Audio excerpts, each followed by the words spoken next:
What's up, you guys? I might be beating my head up against the wall like a brick wall with this, but I managed to get through to some people, so I'm hoping I can get through to a few more people, man. You know what I'm saying? With this message. Now, I understand that conventional wisdom or knowledge or what you may hear, see, read, whatever, is going to say the exact opposite of what I'm about to say. But I have good logic behind my reasoning. And what I want to talk about today is your scale and why it is absolutely vital that you utilize it. As most of you know, I'm a trainer.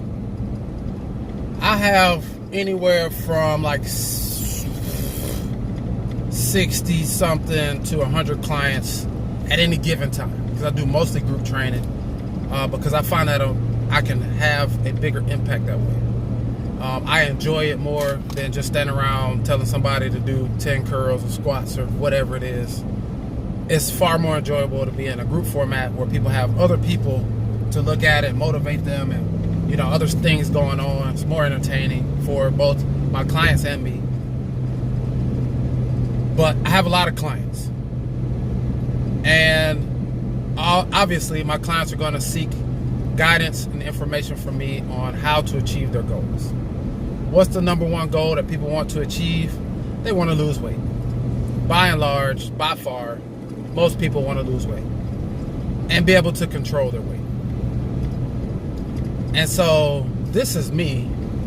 My stand on this is that, well, people will come to me and they'll be like, hey, how do I lose weight? I've been eating good and this, that, and the other. And I'm like, a lot of people just claim that off the bat. I don't eat bad. That's what they say. That's the first thing they're gonna say is I don't eat bad, or they're gonna say I eat good. Well, there's two things. Number one, you're probably not eating as good as you think you are, because we tend to forget all the bad stuff we ate and only focus on the good stuff. And number two, it's not about eating good. It's about eating to lose weight. Those are not necessarily the same thing. You can eat healthy food that will keep you from losing a pound. I don't know how many times I can reiterate that, but eating something healthy and eating something to lose weight are not mutually inclusive. I can't put it any clearer than that. Okay, so with that, you want to lose weight. Conventional wisdom tells us, oh, well, don't get on the scale because the scale will lie to you. No, it won't. The scale is going to tell you your weight. Now, if your battery starts to die or the scale starts to go bad, it might lie a little bit. But generally, it's going to tell a good lie and tell you that you're lighter than you are. It's rarely going to tell you that you gained 10 pounds. You know what I'm saying? So, no, your scale ain't lying to you. Your scale is telling you exactly what you weigh. Now, the thing you have to ask yourself first is, why do I want to lose this weight? Is it, I want to lose this weight because I want to look a certain way? It's because I want to fit into society standards. I want to, I want to be perceived a certain way.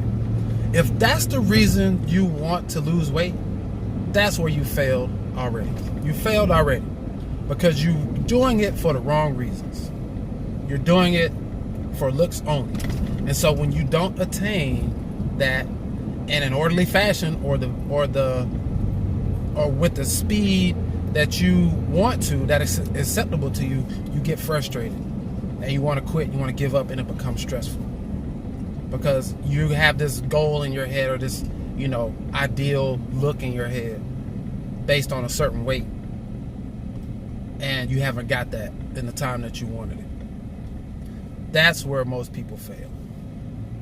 When you're doing it because you have to, if your doctor tells you got to lose weight, you're going to have a heart attack, you're going to have a stroke.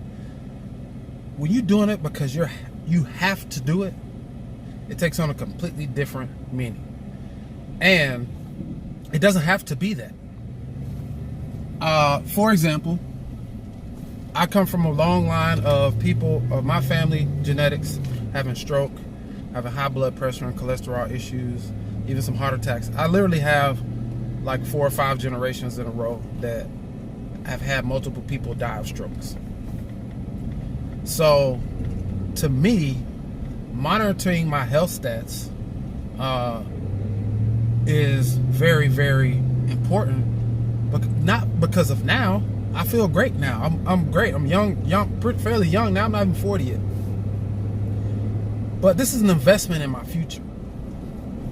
You know what I'm saying? This is important to me because it's an investment in my health and my longevity as I get older. I don't want to be old and just waiting to have a stroke.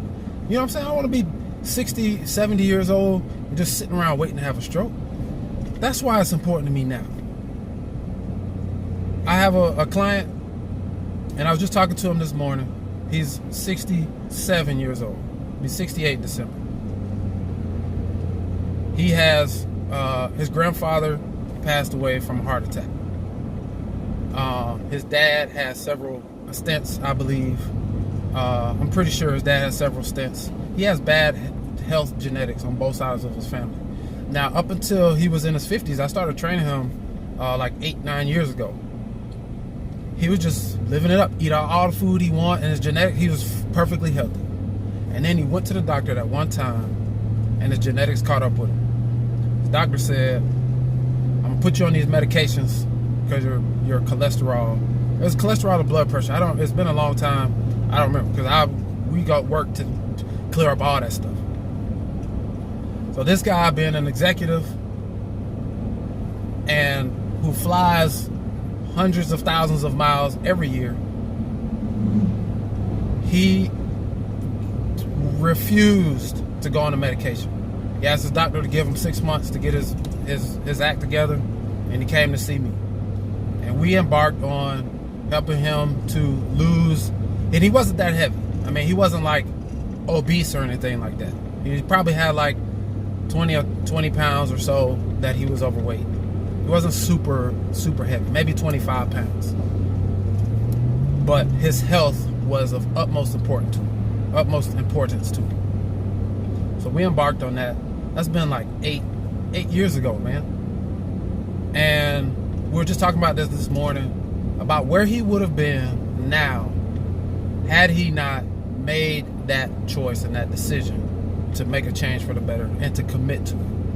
And this is one of the most committiest of commitments you have ever seen. Like, he would fly red eye from like South America somewhere, land at Atlanta airport, drive to work out with me for 2 hours. So like, commitment for real. You know what I'm saying? And conversely, I've had clients who I've trained for years. I've trained them for years. Some who've, they've not expressed an interest in being gung-ho about achieving their results. So I don't want to browbeat people into achieving a goal or reaching for a specific goal. I had one who trained with me for a while, and then we started talking about her weight, and she was like, I want to lose some weight and this, that, and the other. I've been training for like 3 years at that point. And my standard is that I will get involved in your weight loss, but you're going to have to get on the scale every day. Otherwise, I'm not getting involved, because I can't do anything with the weight that you give me once a week. What am I going to do with that? I don't know how your weight's changed in a week.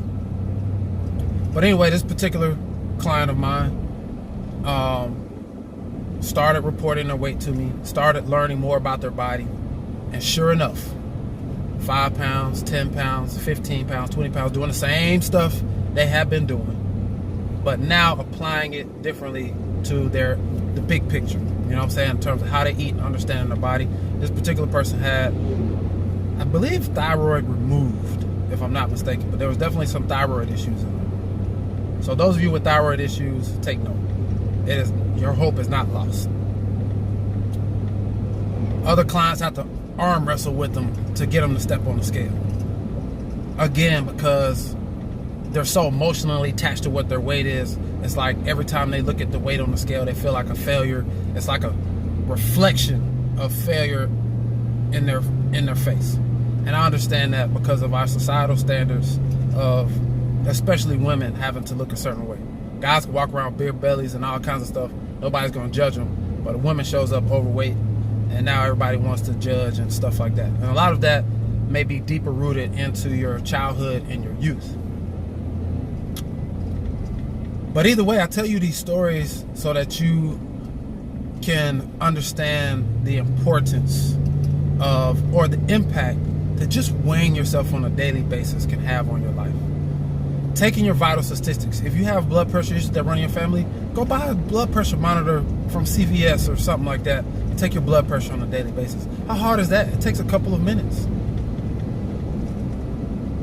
I've coached clients with their doctor's approval off of 4 and 5 blood pressure medications to where they got completely rid of them. If you want to lose weight, you want to get the most out of what you're doing in terms of your activities and your diet and all that stuff, what better method do you have than to get on your scale? There isn't one. And people keep telling people not to get on the scale because you get disappointed and that. That's because they don't know how to tell you to lose the weight. I can tell people how to lose weight. The people who don't, then I have to tell them why they're not losing the weight, and then they realize they didn't really want to lose the weight that bad. Maybe there are some anomalies here and there for some clients, but by and large, we're fat because we don't look at the scale to see the damage that we're doing. If our skin was transparent, if we could see when we're smoking our lungs turning black, don't you think more people would stop smoking? If we could just see all the fat stuck to our heart and our lungs and our internal organs, don't you think more people would change their eating habits? Maybe not all, but a lot more would. The problem is it's out of sight, so it's out of mind. And that's why you don't get on your scale. But you still weigh the same, whether you want to face it or not. And we continue to get fatter and sicker because people keep telling people, dietitians and nutritionists keep telling people not to get on their scale because they might get discouraged. You got to face reality, man. That's the real world. And eventually, at some point, your doctor's going to tell you got to lose that weight. What you going to do then? Oh, well, I don't know what to do. You're going to go to some medical weight loss, and that's what benefits the medical industry because they tell you not to get on your scale so you can get fatter and they have to go get some medical weight loss, some type of surgery or some pills or something, when all they're out to do is make money. Well, I'm telling you, if you face that thing down and you want to pay attention to detail of what you're doing on a daily basis, you can get that weight off yourself. You can get off those medications yourself.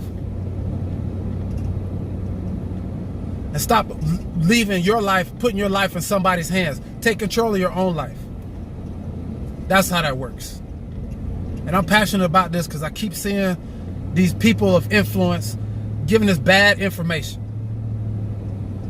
And I got plenty of clients now, got their weight under control, stimulate their weight every day because they want that accountability. They want somebody to say, oh man, well, if I gain 5 or 10 pounds, Dad's going to be on me. They want the accountability. Everybody else trying to skate out of the accountability. That's why they don't want to get on the scale on a consistent basis. Or it's not that important to them.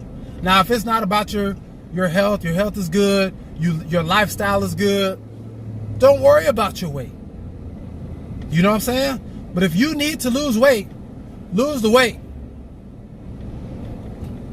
Period. You know what I'm saying? I keep having to pull teeth, man, just to get people to understand how important this is.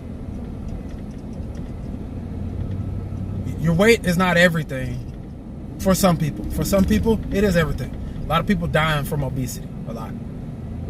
More than ever. And then you passing this down to your kids. I see people, they'll tell their kids what to do, and then they see them eating all kind of nuggets and all this stuff. Your kids are going to do what you do. More than they're going to do what you say, especially if what you say contradicts what you do. Those are part of your inheritance that you pass down to your kids.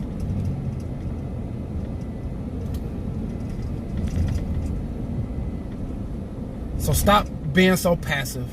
Take control of your life. Take it.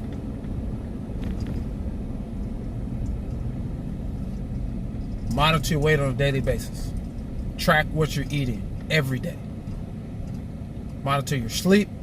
Monitor, even take notes on your stress levels and how that affects your weight. These are all things you can learn by getting on the scale on a daily basis. You get on the scale every day, you know exactly what foods you can eat that are going to keep you from losing weight. Because every day you're taking note of this. It keeps it top of mind. Out of sight, out of mind, remember? If you keep it top of mind, if you got to look at that and face it every day, it's going to keep it on the top of your mind. But everybody wants to ignore it till they get fat and sick.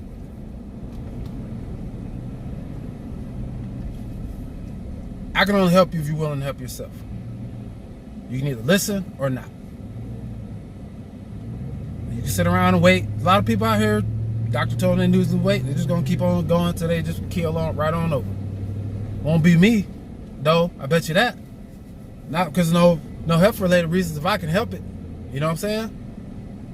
So, look, guys, it's tough love, man, because I want to help people, but I find myself having to argue with people and pull teeth and, drag people into convincing them, even when they see the results around them. They can see all the people around them who have gotten the results, but they won't do it themselves. And at some point, you got to realize if you have a discipline issue, if you have a food issue, you got to, this will help you to realize that, and then you start seeking the source of these other disorders you may have. Like if you're a stress eater and all this stuff, you got to start looking for the sources of that. You got to be self-aware of what your flaws are, your character flaws, your generational flaws, stuff that you inherited. You got to recognize, identify, and then address those things. That's if you want to improve on that. You know what I'm saying?